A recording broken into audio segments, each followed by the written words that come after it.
ওয়াখফিদ লাহুমা জানাহাল যুল্লি মিনার রাহমা, তাদের সামনে তাদের খেদমতে তোমার রহমতের দুই হাত বিছিয়ে দিতে হবে। অর্থাৎ অত্যন্ত আদর, মহাব্বত, ভালোবাসার সাথে তাদের দুই হাতে খেদমত করতে হবে। অকুর রাব্বির হামহুমা কামা রাব্বায়ানি সগীরা, এটা খালি মারা গেলে দোয়া না, পিতামাতা মারা গেলে এই দোয়া করবে না, এই দোয়া জীবিত থাকতে করতে হবে। লা তাকুল লাহুমা উফ ওয়ালা তানহারহুমা ওয়াকুল লাহুমা কাওলান কারীমা। ওয়ালা তাকুল লাহুমা উফ,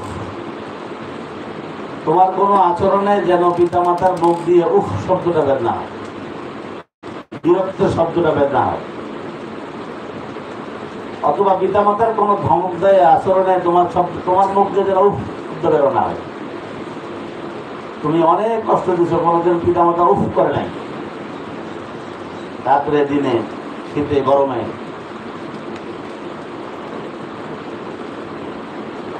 ওয়ালা তানহারহুমা, ধমক দিয়ে কথা বলা যাবে না। ওয়াকুল লাহুমা কাওলান কারীমা,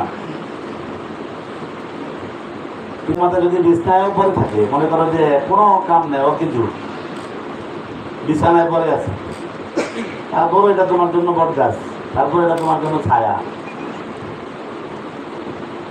তারপরে মানুষ তোমাকে এতিম বলবে না, মানুষ তোমাকে বাবা হারা বলবে না, মানুষ তোমাকে অসহায় বলবে না, মানুষ বলবে যে অমুকের ছেলে, অমুকের তার বাবা। এটা তোমার ঠিকানা, এটা তোমার পরিচয়, এটা তোমার অস্তিত্বের পরিচয়। বাবা মা তোমার অস্তিত্বের পরিচয়, বাবা মা তোমার ঠিকানা, বাবা মাই তোমার আখিরাত, বাবা মাই তোমার দুনিয়া।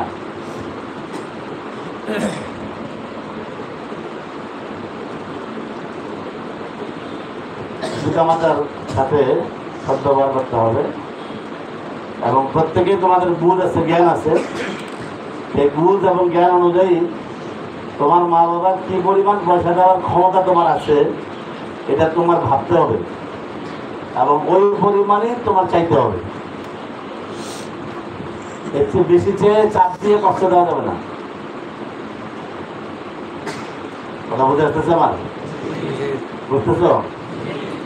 হ্যাঁ, তুমি তো জানো যে তোমার বাবার ইনকাম কি, কত পরিমাণ ইনকাম হয়, বা কি পরিমাণ সামর্থ্য আছে, আর তোমার ভাই বোন কয়জন আছে, তার সংসারে খরচ কি আছে, তারপরে কি থাকে। অতিরিক্ত কোনো জিনিস চাইতে হলে, চাপ দিতে হলে আগে এটা ভাবতে হবে যে আমার বাবা মার বা আমার সংসারের আয় কত, আমরা ভাই বোন কয়জন, আমার মা, ভাই বোন এবং আত্মীয় স্বজনের পিছনে কি পরিমাণ ব্যয় হয়, তারপরে কি পরিমাণ থাকে, সেই অনুযায়ী তোমার কি যেতে হবে, চাহিদা পেশ করতে হবে। এটাও কিন্তু একটা খেদমতের অন্তর্ভুক্ত। চাহিদার বাইরে তুমি চাপ দেবা, হয়তো হাড় ভাঙা পরিশ্রম করবে, মানুষের কাছে ধার আনবে, খরচ করবে, কষ্ট করবে তোমার মন রক্ষার জন্য, কিন্তু এটাও কিন্তু আমাদেরকে কষ্ট দেওয়ার সামিল, এটাও আমাকে কষ্ট দেওয়ার সামিল। এগুলো ভাবতে হবে। তোমরা যদি এগুলো ভাবো তো তোমাদের ভবিষ্যৎ প্রজন্ম এগুলো ভাববে।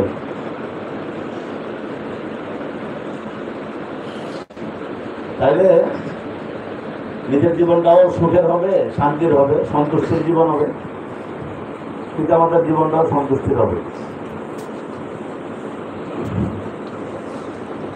এই জন্য বিলাসিতা, আইজাসি, কাপড় চোপড়, খাওয়া দাওয়া, পকেট খরচ ইত্যাদির ক্ষেত্রে অবশ্যই পিতামাতার সামর্থ্যটা দেখতে হবে।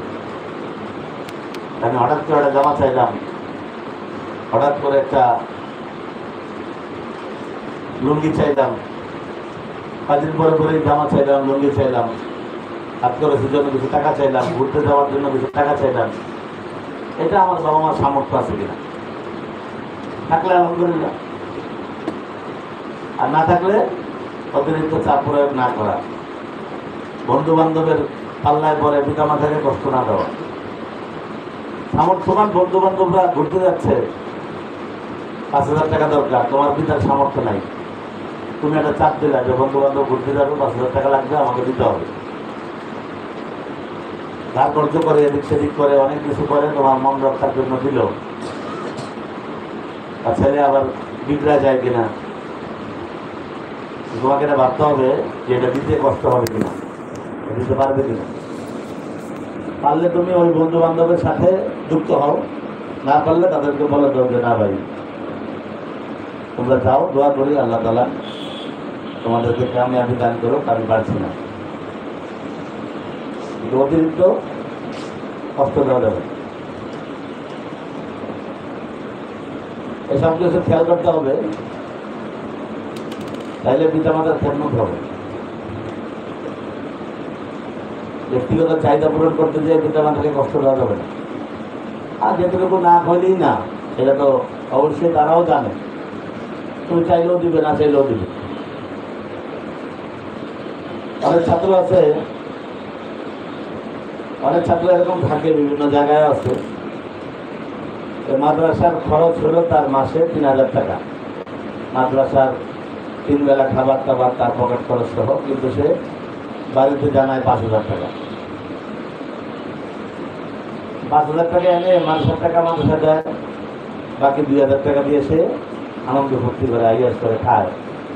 সে একবার চিন্তা করে না যে 5,000 টাকা দেওয়ার জন্য আমার মা বাবার কি পরিমাণ কষ্ট হচ্ছে। এই 2,000 টাকা যদি না আনতাম আমি প্রতি মাসে, তোমার যা কিছু করে সন্তানের জন্যই করে। সন্তানের জন্য করে না নিজের জন্য করে? সন্তানের জন্যই করে। বিবাহের আগ পর্যন্ত নিজের জন্য করে, কাপড় চোপড় বানায়, খায়, দায়, চিন্তা ভাবনা করে। সন্তানাদের হয়ে যাওয়ার পরে আর নিজেরা কাপড় চোপড় বানায় বন্ধ করে দেয়, সহজে কাপড় চোপড় কিনে না।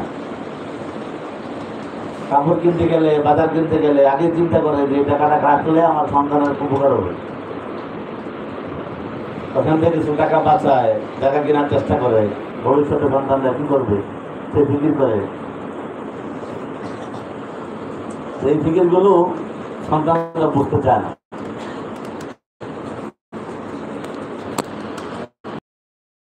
নাও, হাত কাজে নাও, বাকির খাতায় শূন্য থাক। আরে ভবিষ্যতে হয়ে কি হবে না হবে সেটা পরের কথা, এখন নিয়ে নেই আগে।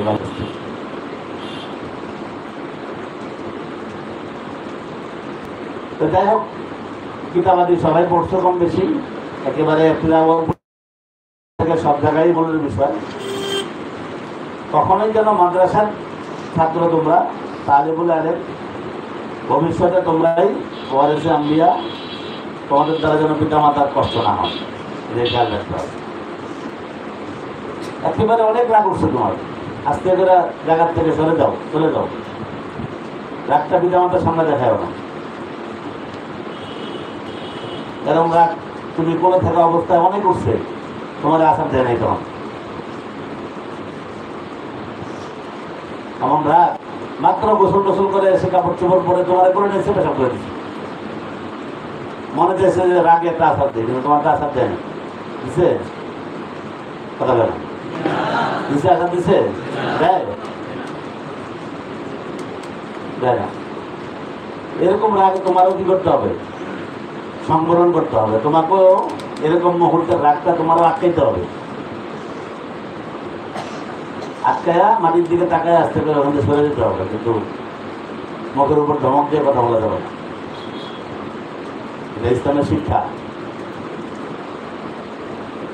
এটা ইসলামের আদর্শ, এটা ইসলামের শিক্ষা। তোমরা সিরাতে খাতুমুল আম্বিয়া পড়ছো, এমনি ওয়াজ নসিহত শুনছো। হালিমা সাদিয়া রাদিয়াল্লাহু তাআলা আনহা আসছেন, আল্লাহ রাসূল নিজের গায়ের চাদর খুলে মাটিতে বিছায় দিয়েছেন। কোথায় নবী, কোথায় হালিমা সাদিয়া? গর্ভধারিণী মাও না, শুধু দুধ পান করছেন, এতটুকুই। রাহমাতুল্লিল আলামিন নিজের গায়ের কাপড় খুলে মাটিতে বিছায় দিয়েছেন উম্মতকে শিখানোর জন্য যে মায়ের মহব্বত, মায়ের সম্মান, আজমত এইভাবে দেখাতে হয়।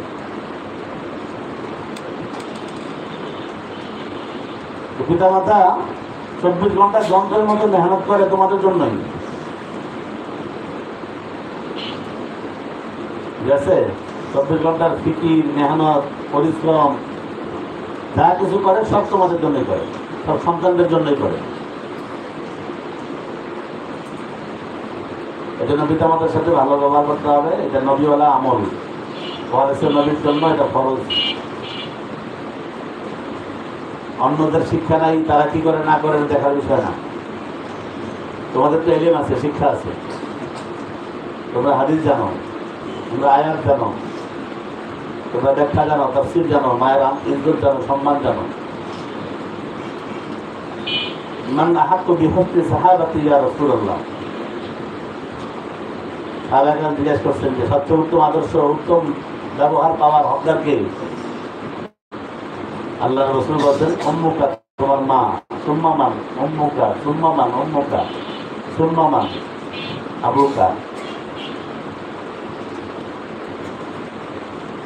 আরো কত হাদিস আছে। তোমাদের পিতামাতার খেদমতের বয়ান বক্তৃতার বিষয়বস্তু ছিল না? তখন তো ভালোই বক্তৃতা দিচ্ছে। এটা মনে রাখতে হবে আমলের সময়। দুঃখ লাগে যখন পিতামাতা আমাদের কাছে রিপোর্ট দেয় যে সন্তানের সাথে ভালো ব্যবহার করে না, সন্তান বাবা মার সাথে বাসায় গিয়ে খারাপ আচরণ করে। তোদের একটু বুঝাই দিই, তোর মার সাথে খারাপ ব্যবহার করে, নিজেটা কিন্তু কয় না। বাবার সাথে যে খারাপ ব্যবহার করে এটা কয় না, মাটা বলে যে মার সাথেও খারাপ ব্যবহার করে, একটু বুঝায়। ফোন দেয় মাঝে মাঝে, অনেক ঠিক অনেক গাড়ি মন দিয়া কান দেয়, গাঞ্জা বলে যে একটু বুঝায় নজর বাড়িতে আসলে ও মার সাথে খুব খারাপ ব্যবহার করে, ওর মা খুব কষ্ট পায়। নিতান্ত খারাপ কথা। অনেকগুলো ফোন পাওয়ার কারণে আজকে এই কথাটা একটু লম্বা করে বলতেছি।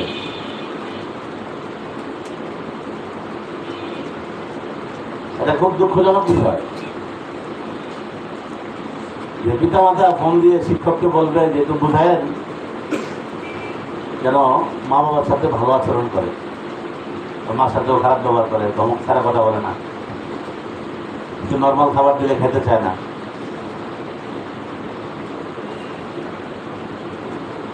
এই সমস্ত জিনিস তোমাদেরকে অবশ্যই ধ্যানে রাখতে হবে। পিতামাতার খেদমতের একটা জরুরি জিনিস, আবশ্যকীয় জিনিস। যার বাপ মা নাই সে বোঝে তার কি নাই, আর যার বাপ মা আছে সে বোঝে না যে তার কি আছে। বোঝার চেষ্টা করতে হবে, পিতামাতার খেদমত করতে হবে। কষ্ট হয় এমন কোনো কাজ করা যাবে না। 2 নম্বর নবীওয়ালা কাজ হলো, 2 নম্বর আত্মীয় স্বজনের খোঁজ খবর নিতে হবে, প্রতিবেশীর খোঁজ খবর নিতে হবে। যতক্ষণ থাকি প্রতিবেশী কে কি অবস্থায় আছে, কেউ অসুস্থ থাকলে তাকে দেখতে যাওয়া, তার পাশে বসে একটু দোয়া করা, তার কাছ থেকে দোয়া নেওয়া। নিকটতম আত্মীয় স্বজন অসুস্থ থাকলে তাকে দেখতে যাওয়া, তাকে দোয়া করা, তার জন্য তার কাছ থেকে দোয়া নেওয়া।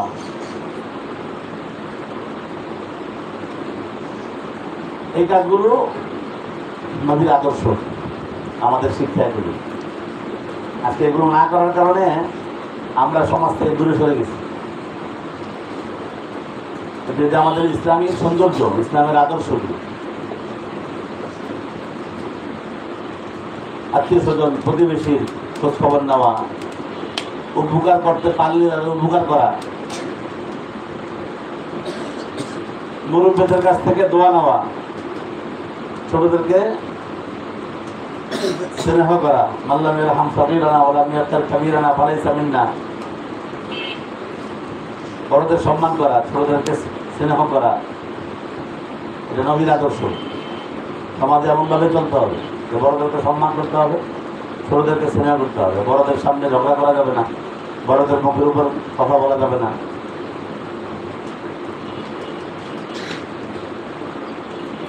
এই সমস্ত বিষয় যেখানে বড়রা ঝগড়া লাগে সেখানে ছোটদেরকে না দেওয়া। বাপ চাচা দুজনে ঝগড়া লাগছে, তুমি সেখানে যা বাবার পক্ষে চাচারে আঘাত করলা বা চাচারে গালি দিলা, চাচারে ধমক দিলা, এটা তোমার জন্য মানায় না। ভাই ভাই করতে পারে, আবার ঠিক হয়ে যাবে তারা। তুমি ভাতিজা, তোমার জন্য এটা মানায় না, তুমি সেখানে যাবে না। দেখবা মুরব্বীরা পরস্পরের মধ্যে ঝগড়া করতেছে, তর্ক বিতর্ক করতেছে, আস্তে করে হতে চলে যাবো অন্য জায়গায়। কারো পক্ষ নেওয়ার দরকার নেই। চাচার পক্ষ নিলে বাপ কষ্ট হবে, বাপের কষ্ট নিলে চাচা কষ্ট হবে। কার পক্ষ নিবা? ওখান থেকে বের হয়ে চলে যাবে। বাবার হাত শক্তিশালী করার কোনো প্রয়োজন নেই। মানুষের মা বাবা ঝগড়া লাগে, থাকতেই পারে, সেখানে আস্তে করে সেখান থেকে চলে যেতে হবে। সেখানে ইনসাফের প্রতীক দেখাতে হবে না, আমি একজন ইনসাফ গান, একজনের পক্ষ নিলাম, ইনসাফ করলাম, কাউকে কষ্ট দেওয়া যাবে না।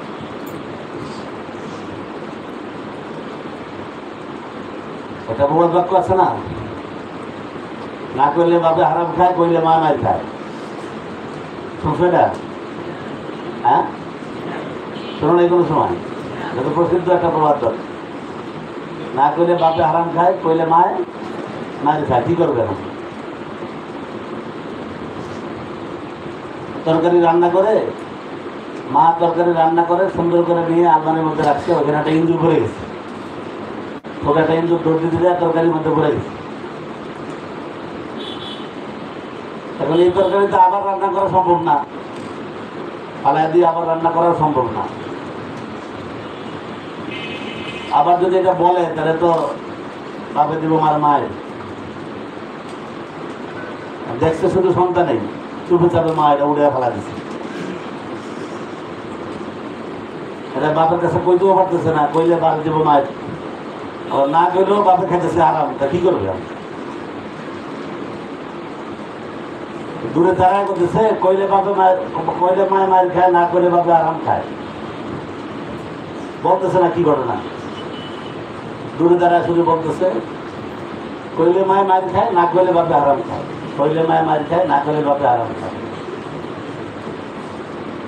বাপে জিজ্ঞেস করছে কি ব্যাপার, কি ছিল? না, কইলে মায়ের মায়ের খায়, না কইলে বাপে আরাম খায়। রহস্য কি, ব্যাখ্যা কি, তাফসীর কি বলতেছে না। যখন দেখছে যে না বাপের মুডটা ভালো, এখন বললে মারবে না, তো তখন আলাদা ডাক দিয়ে এনে দিচ্ছে এরকম এরকম বিষয়। আমি তো ভয়ে তরকারিতে উঠে ফেলা দিচ্ছে, কিন্তু এটা বলতে পারতেছি না ভয়ে, কিন্তু এটা খাইলে তো আপনার সমস্যা। তো আচ্ছা ঠিক আছে, এখন এটা আনতে হয়েছে। কইলে মা মার খায়, না করলে বাপে। এখানে কইয়া মারে মার খাওয়ানো যাবে না, আর না কইয়া বাপেরও আরাম খাওয়ানো যাবে না। মাঝখানের পদ্ধতি অবলম্বন করতে হবে। বানায় করার সময় আস্তে করে বাইরে দিতে হবে। ওই সময় এটা মাথার মাঝখানে কারো পক্ষ নেওয়া যাবে না। সাধারণত সন্তানরা তো মার পক্ষই টানে, বাপের পক্ষ থেকে একটু বেশিরভাগ মার দিকেই টানে। ওইটাও গ্রহণ করা, মুখামুখি ওইটাও গ্রহণ করা যাবে না। যাই হোক, অনেক সতর্কতার সাথেই এই সমস্ত বিষয়গুলো খেয়াল রাখতে হবে। এমন কোনো রিপোর্ট যেন না পাওয়া যায়, ফোনে হোক সরাসরি হোক, এটা খুব দুঃখজনক বিষয়। স্কুল কলেজে গোলাপান করলে এটা কোনো আফসোসের বিষয় না, কারণ ওদের এলেন নেই, জানাই নাই, ওরা পিতামাতার আজমত মর্যাদা মর্তবা জানে না। তো পিতামাতার খেদমত করা, তাদের সাথে খারাপ আচরণ না করা, তাদের সাধ্য অনুযায়ী নিজের চাহিদা পেশ করা, সাধ্যের বাইরে চাহিদা পেশ না করা, নিকটতম আত্মীয় স্বজনের সাথে দেখা সাক্ষাৎ করা, খোঁজখবর নেওয়া, এবং দূরবর্তী প্রতিবেশী, নিকটতম এবং দূরবর্তী আত্মীয়, নিকটতম প্রতিবেশী, তাদের খোঁজখবর নেওয়া, সাধ্য অনুযায়ী চেষ্টা করা। এবং যেই 7 দিন আমি বাড়িতে থাকবো, সেই 7 দিন এলাকায় কিছু দিনের কাজ করা। এটা বললাম না ছুটি নাই, এগুলার থেকে ছুটি নাই, ওইখানে কিছু দিনের মেহনতের কাজ করা, বুঝছেন? একটু নামাজের দাওয়াতের কাজ করা, নামাজ শেখানোর কাজ করা, নবীদের সুন্নাত সবার কাছে আছে, নিয়ে গেলা, সেটা মোতালা করে একদিন মসজিদে নামাজ শেখানোর ব্যবস্থা করলাম। আবার ইমাম সাহেবের সাথে যেন মোকাবেলা না হয়, ইমাম সাহেবের সাথে কথাবার্তা বলে সব ঠিকঠাক করে ইমাম সাহেবের মাধ্যমেই। আমরা 2-3 জন আছি মহল্লা মাদ্রাসা ছাত্র, আর আপনি সহ আমরা সবাই সভা নামাজ শিখাই।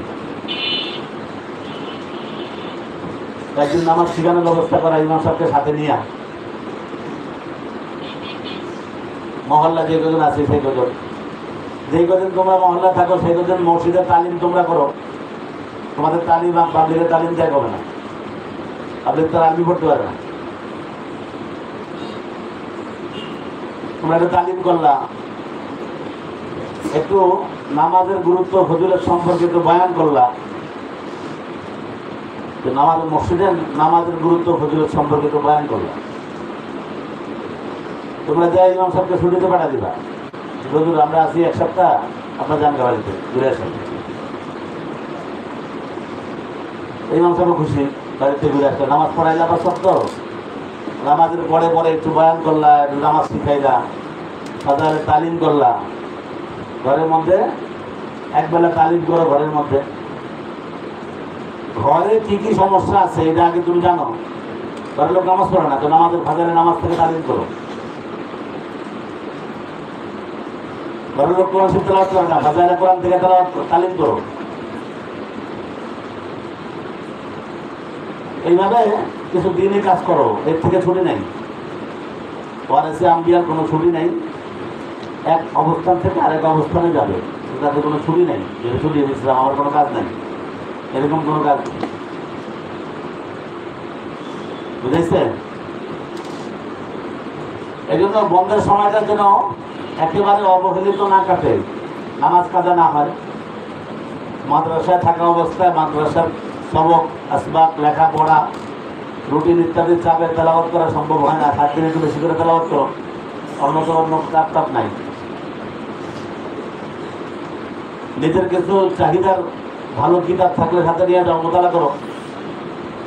1 ঘন্টাই করলা, দৈনিক 1 ঘন্টাই করলা, আধা ঘন্টাই করলা, তাও তো 7 দিনে 3 ঘন্টা হবে, সমস্যা কি? নির্ভরযোগ্য ইসলামী ইতিহাস পড়ো, নির্ভরযোগ্য একজন বুজুর্গের জীবনী পড়ো। সারাদিন পড়ার দরকার নাই, 24 ঘন্টায় তুমি আধা ঘন্টা পড়ো, সমস্যা কি? বুঝে আসে নাই? এইভাবে সময়টাকে ইসলামের মধ্যেই সময়টা কাজে লাগানোর চেষ্টা করো। নামাজ যেন কাজে না হয়, কোরআন তেলাওয়াত যেন না ছুটে, ব্যক্তিগত কিছু আমল, ফরজ ওয়াজিব নফল, কোরআন শরীফের তেলাওয়াত, পিতামাতার খেদমত, নিকটতম আত্মীয় স্বজনের খোঁজখবর, বড়দের সম্মান, ছোটদের স্নেহ করা, প্রতিবেশীর সম্মান ইজ্জত করা, আর দিনই কিছু কাজ করা। যেমন বললাম, নামাজ পড়ানো, তালিম করা, একটু বয়ান করা, দিন মানুষকে নামাজের দাওয়াত দেওয়া, মানুষের একটু খোঁজখবর নেওয়া, মানুষকে আখিরাত সম্পর্কে একটু বোঝানো। এই একটু একটু একটু একটু দিনের কাজ আস্তে আস্তে করতে থাকো, এটা তোমার জন্য বড় একটা পুঁজি হবে। এটা একটা গুরুত্বপূর্ণ জিনিস, এটা নিজে করতে হবে, নিজের কারণ না, নিজের একটা অভ্যস্ত আসছে কিনা এটা খেয়াল করতে হবে। দেখো, কোরআনে কারিমের মধ্যে একটা মাসালা আছে, কুকুর দিয়ে শিকার করলে সেই শিকার খাওয়া যাবে কিনা। একটা কুকুরকে জঙ্গলের ভিতরে ছেড়ে দিল, আর এই কুকুর সারা জঙ্গল দৌড়ায় মেহনত করে তোমার জন্য একটা খরগোশ ধরে নিয়ে আসছে। যখন তোমার কাছে নিয়ে আসছে তখন এটা মারা গেছে, ততক্ষণে নাই, এটা চিন্তা নাই, মারা গেছে। খাওয়া যাবে এটা? খাওয়া যাবে? হ্যাঁ হ্যাঁ,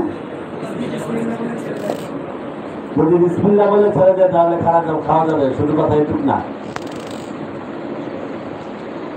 বরঞ্চ এই কুকুরটাকে অনেকদিন প্রশিক্ষণ দিতে হবে। কি দিতে হবে? তাকে প্রশিক্ষণ দিতে হবে এই মর্মে যে সে মালিকের জন্য শিকার করবে, নিজের জন্য না। নিজে ওখান থেকে ভক্ষণ করবে না, খাবে না, তার প্রতি কোনো লোভ লালসা করবে না। এইভাবে সে কি করতে হবে? তাকে প্র্যাকটিস করাইতে হবে। অনেকদিন তাকে ছাড়তে হবে, তাকে ধরে আনতে হবে, আবার তাকে ছাড়তে হবে, আবার আনতে হবে। অনেকদিন কি করতে হবে? তাকে এভাবে প্র্যাকটিস করাইতে হবে, শিখাইতে হবে। আছে না পড়াশোনা? কোন জায়গায় আছে? তোরা মায়ের 2য় পৃষ্ঠায় সূরা মায়েদার দ্বিতীয় পৃষ্ঠার শেষে আছে। কি আছে আয়াত? আলিয়াউমা উহিল্লা লাকুমুত তাইয়্যিবাত। তারপরে তারপরে তারপরে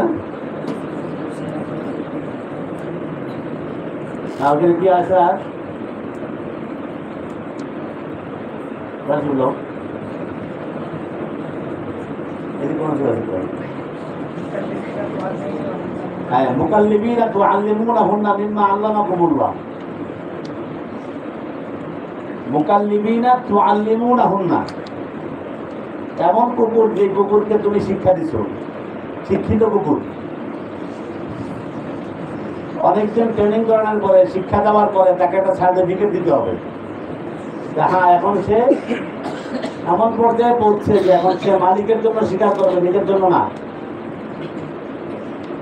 এমন কুকুরকে যদি বিসমিল্লাহ বিসমিল্লাহ আল্লাহু আকবার বলে ছেড়ে দেয় আর সে মালিকের জন্য শিকার করে আনে, তাহলে ওই শিকার তার জন্য বৈধ।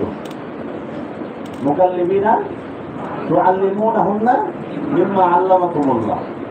আল্লাহ যেভাবে তোমাদেরকে শিক্ষা দিয়েছেন হালাল করে প্রাণী খাওয়ার জন্য, সে যদি ওইভাবে হালালভাবে তোমার জন্য শিকার করে আনে তাহলে তুমি খেতে পারবা। তবে হালাল শিকার করার পদ্ধতি তোমাকে আগেই শিখাইতে হবে, তাই না? তো তাকে আগে অনেকদিন প্র্যাকটিস করাইতে হবে, শিখাইতে হবে। তারপরে ওই তোমার শিক্ষা অনুযায়ী সে শিকার করে আনলে তুমি খেতে পারবা, হালাল মরে গেল হালাল খেতে পারবা। তোমরা তো অনেকদিন মাদ্রাসার চার দেওয়ালে রইলা, তাইকে আমরা তোমাদেরকে নামাজ পড়ানো শিখাইতেছি, তোমাদেরকে তেলাওয়াত করানো শিখাইতেছি, তোমাদেরকে জিকির করানো শিখাইতেছি, তোমাদেরকে আমরা একটা নিয়মের মধ্যে চলা শিখাইতেছি। এখন তো ছেড়ে দিলাম, যাও দেখি যে শিক্ষাটা নিজের জীবনে বাস্তবায়ন হইতেছে কিনা। ছেড়ে দেওয়ার অর্থ কি? বন্ধ মানে কি? এই যে 3 মাস তোমাদেরকে প্র্যাকটিস করাইলাম যে আমাদের সাথে নামাজ পড়তে হবে, তারপরে সকালে কোরআন তেলাওয়াত করতে হবে, বিকালে কোরআন তেলাওয়াত করতে হবে, সময় এইভাবে কাজে লাগাইতে হবে, গুনাহ করা যাবে না, গুনাহ থেকে বাঁচতে হবে, বড়দের সম্মান করতে হবে, ছোটদের স্নেহ করতে হবে। এই যে একটা প্র্যাকটিস 3 মাস হইলো, 2 মাস হইলো, এই প্র্যাকটিসটা নিজের জীবনে আসছে কিনা এটা বোঝার জন্য বন্ধ। বন্ধের মধ্যে যদি তুমি এই প্র্যাকটিসটা জারি রাখো যে নামাজ কাজা হয় নাই, তেলাওয়াত হইতেছে, তুমি গুনার কাজ করতেছো না, তারপরে তুমি বড়দের সম্মান করতেছো, ছোটদের ইজ্জত করতেছো, ছোটদের স্নেহ করতেছো, দিনের কাজের সাথে নিজেকে লাগা রাখছো, তাহলে বোঝা গেল তোমার মাদ্রাসার প্র্যাকটিস এটা তোমার জীবনে বাস্তবায়ন হইতেছে। আর না হইলে বোঝা গেল যেটা হয় না।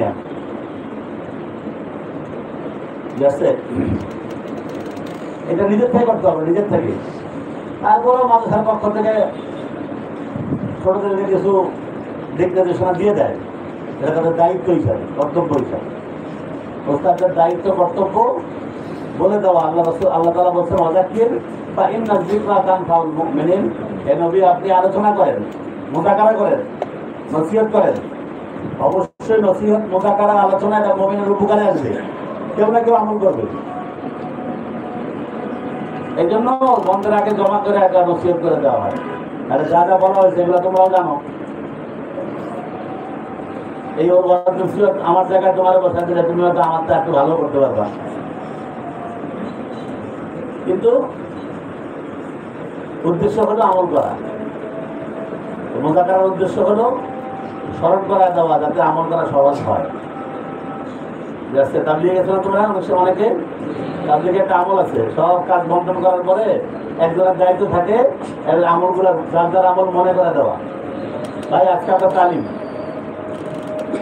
আসরের আগে বলে দেয় ভাই আজকে কিন্তু আপনার এলাম, ভাই আজকে আপনার সামানা ভাড়া দেওয়া, আজকে আপনার রান্না বান্না এরপরের দায়িত্ব কিন্তু আপনার, ভাই আজকে জোহরের পরে তালিম কিন্তু আপনার। এলাম করা, মনে করে দেওয়া একটা দায়িত্ব থাকে। তো সেই দায়িত্ব থেকেই আজকের এই মজমা। এবারে যেহেতু যাইবা 3 মাসের প্র্যাকটিসটা যেন নিজের জীবনে থাকে, এটা যেন ভুলে না যাও। তোমার অস্তিত্ব তোমার মনে রাখতে হবে যে আমি কোন লেভেলের, কোন পর্যায়ের, কোন স্তরের। তো মহল্লা যাইয়া তার নিম্ন স্তরের সাথে তোমাকে মিলিয়ে দিলে হবে না। মহল্লা যাইয়া, বাসায় যাইয়া তার নিম্ন স্তরের লোকদের সাথে তুমি তোমাকে মিলিয়ে দিলা, তাহলে তুমি তোমার অস্তিত্ব নষ্ট করবে। এটা কোনো ভালো মানুষের কাজ না। এটা কোনো ভালো সৎ মানুষের কাজ না, ভালো মানুষের কাজ। এই জন্য তোমাদের মনে রাখতে হবে, তোমরা ওয়ারিসে আম্বিয়া, তোমরা নবীর উত্তরাধিকারী। একসময় তোমরাই জাতির কর্ণধার হবা। নিজেকে সব ধরনের গুনাহ থেকে বাঁচিয়ে রাখতে হবে, মোবাইল থেকে দূরে রাখতে হবে, নাচ গান দেখা থেকে, বেগানা নারী দেখা থেকে, এবং অশ্লীল ছবি দেখা থেকে, এগুলো দেখা থেকে নিজেকে বিরত রাখতে হবে।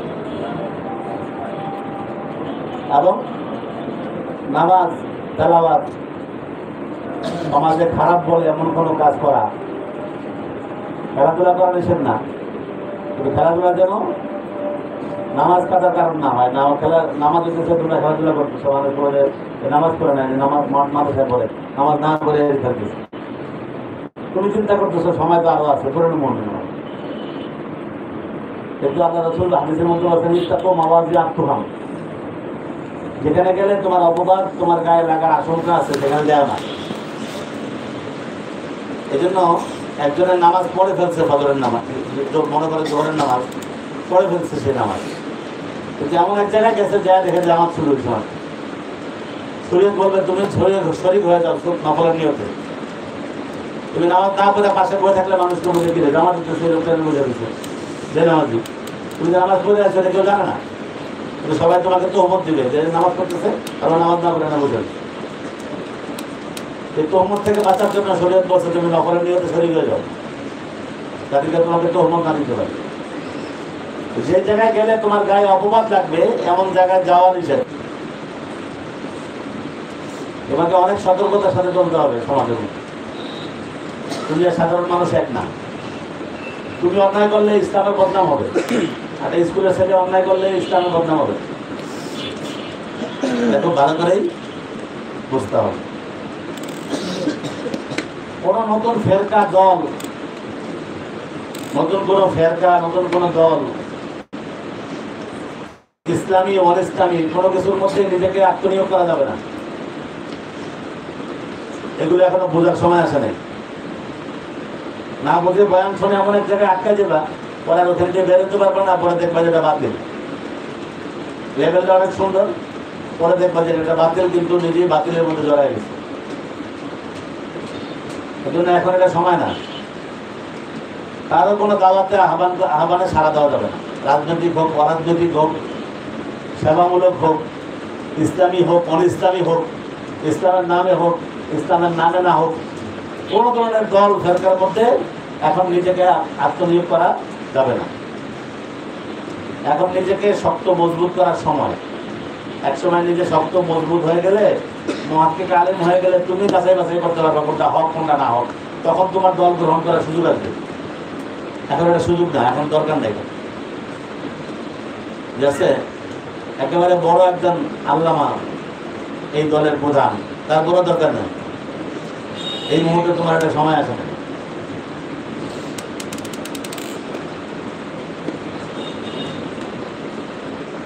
এজন্য প্রতি বছর নুরানি বিভাগের আর হেফখানা ছাত্রদেরকে বন্ধকালের রিপোর্ট দেওয়া হয়। এবার কিতাবখানায় কাফিয়া পর্যন্ত বন্ধকালের রিপোর্টটা দেওয়ার একটা সিদ্ধান্ত হয়েছে, এটা তৈরি আছে। এখানে কিছু নসিহত আছে, আর এখানে কিছু ঘর আছে, এটা পূরণ করতে হবে। কাফিয়া পর্যন্ত কাগজটা দেওয়া হবে, এবং ছুটির পরে কাগজটা গ্রহণ করা হবে, এবং তার রিপোর্টের উপর ভিত্তি করে আমরা 10 জনকে পুরস্কার দেব। যার বন্ধটা যত ভালো কাটবে এবং যত সুন্দর হবে, এরকম 10 জনকে আকর্ষণীয় পুরস্কার দেব, এবং সেই পুরস্কারের খরচ বহন করার জিম্মাদারি আমার। 10 জনকে পুরস্কার দেবো আমরা, শুধু কিতাবখানার 10 জন, নুরানি হেফখানা না, শুধু কিতাবখানার কাফিয়া পর্যন্ত 10 জনকে পুরস্কার দেব। আর বাকি পুরস্কার যেখানে আছে, তিরস্কারও সেখানে আছে। দুটা কিন্তু লাজম মালদুম জিনিস। কারণ জান্নাত যেখানে আছে, জাহান্নামও সেখানে আছে। যেখানে পুরস্কার আছে সেখানে তিরস্কারও আছে, তবে তিরস্কারের ভাগী যেন কাউকে না হইতে হয়। এই জন্য তেলাওয়াত, নামাজ ইত্যাদির বিষয়ে সতর্ক থাকা, কিছু দিনই কাজ করা, এটা খুব জরুরি বিষয়। আরেকটা অধ্যায় হলো, সবসময় এটা বলি আমি, আজকেও বলি,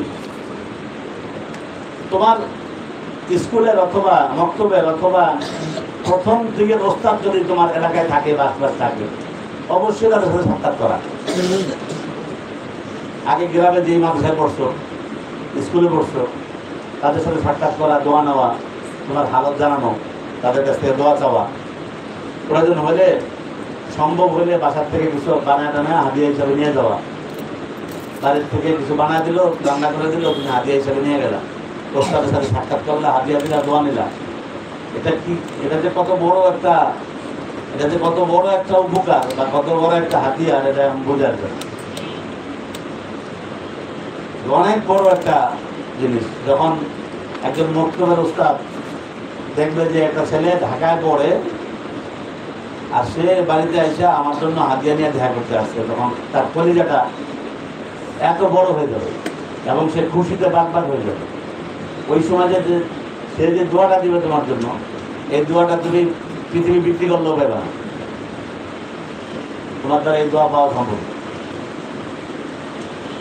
এই জন্য দোয়া অনেক বড় জিনিস। সে স্কুলের মাস্টার হোক, অসুবিধে, তার কাছে পড়ছো স্কুলের মাস্টার, দেখা করো, সাক্ষাৎ করো, খোঁজখবর নাও, প্রয়োজন বলতে বাড়ির থেকে কিছু বানায় নিয়ে তারা হাদিয়া দিয়ে দাও, দিয়ে আসো, আমার আম্মা আপনার জন্য হাদিয়া পাঠাইছে, তাহলে তো সবার উপর খুশি হবে, দোয়া করবে। এটা অনেক বড় জিনিস। আত্মীয় স্বজনের খোঁজখবর নেবা, প্রবীণ ওস্তাদদের খোঁজখবর নেবা, এলাকার মুরব্বীদের সাথে ভালো আচরণ করবা, দিনী কাজ করবা।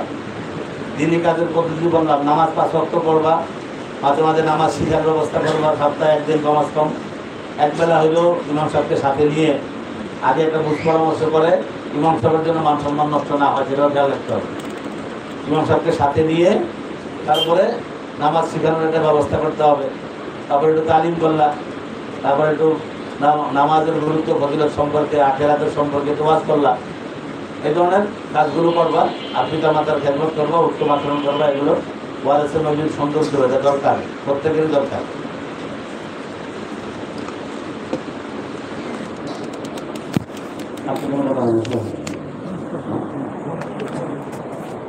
নবীতে আছে পরীক্ষা, দেখা পরীক্ষা শেষ, আগের ফি যাদের আছে তারা তো অবশ্যই নিয়ে আসবা।